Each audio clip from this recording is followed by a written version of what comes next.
Assalomu alaykum do'stlar. Bugun Severniy Marakuya ko'paytirishni ko'rsataman. Severniy Marakuya O'zbekistonda hosil beradigan marakuya. Ko'k rangli bo'ladi, zеленый, yashil. Bu urug' bilan tomiri bilan ko'payadi. Birinchisi bu, hozir ko'rsataman. Birinchi qilgan ishimiz shu bo'lganda, tomirlari plus 30 gradus atrofida yotgan edi paketda. 2 haftacha. Keyin такой вот побeglarni beribdi. Endi shularni kasetaga tiqib, yana bir pas kutamiz. Yildiz qalamchi bilan ko'payadi.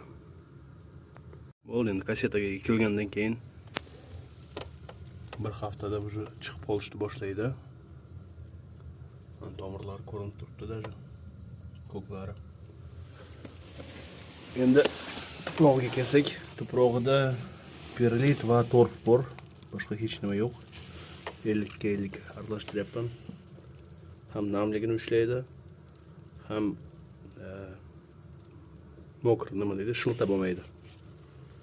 Temperatura 26-27 gradus bo'lib turadi. Bir haftadan keyin yana ko'rishamiz. Marakuyani ham ko'rsataman. Anjirni ham ko'rsataman. Kecha ko'rmaganlar birinchi videoni ko'ringlar. Anjirdan tashqari bu yoqda yana oq rangli anoram bor. Ko'payishda turibdi, ko'paytirishda.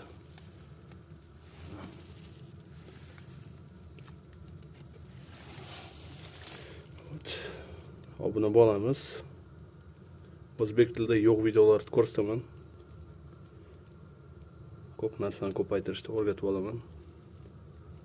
Bitta like ham oxirida bosib olasizlar. Hammaga rahmat.